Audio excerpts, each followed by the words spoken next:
কাতারে মার্কিন ঘাঁটিতে ইরানের হামলার ব্যাপারে একটু বিস্তারিত তথ্য আমরা জেনে নিতে চাই। আমরা যেতে চাই আমাদের প্রবাসী সাংবাদিক আকবর হোসেন বাচ্চুর কাছে। জনাব আকবর, আপনাকে স্বাগত জানাচ্ছি। আকবর, ক্ষয়ক্ষতি বা হতাহতের কোনো খবর পাওয়া গেছে কিনা সেখান থেকে? আসলে আকবর, সেখানকার সর্বশেষ পরিস্থিতি একটু আমাদেরকে জানাবেন। কোনো ধরনের ক্ষয়ক্ষতি বা হতাহতের কোনো খবর পাওয়া গেছে কিনা?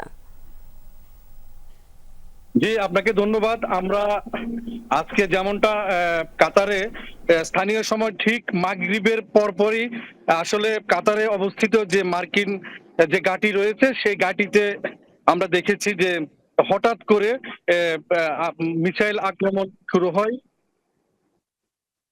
এবং তার সাথে সাথে মানে এখানে যারা স্থানীয় নাগরিক এবং প্রবাসী যারা আছে তারা হঠাৎ করে সবাই তার যার যার অবস্থান থেকে কিন্তু তারা বাসা বাড়ি থেকে বেরিয়ে আসে এবং তারা যে সন্ধ্যার পরে আকাশের যে আসলে আম, যখন মার্কিন ঘাঁটিতে যখন আক্রমণ শুরু করে ঠিক তখন ও অপর দিক থেকে যে মিসাইল গুলো আসছে সেগুলো কিভাবে উপরে তারা এক একটাকে মানে এক একটার সাথে কিভাবে সংঘর্ষ হচ্ছে এগুলো আসলে এখানকার মানুষে তারা এখানে সরাসরি দেখেছে এবং সবার ভিতরে একটি আতঙ্ক কাজ করছে, যেহেতু অনেকদিন যাবৎ শোনা যাচ্ছে যে ইসরায়েল এবং ইরানের যে যুদ্ধ, এই যুদ্ধে কাতারে কি হয় সবার ভিতরে একটা আতঙ্ক ছিল।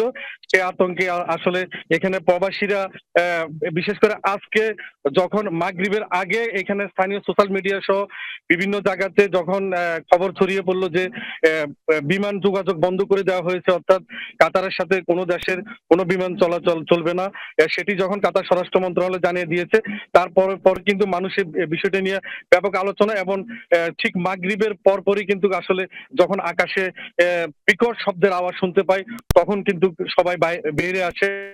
আমরা এখন পর্যন্ত কিন্তু কোনো হতাহতের কোনো খবর এখন পর্যন্ত পাইনি। জি, অনেক ধন্যবাদ আকবর আপনাকে।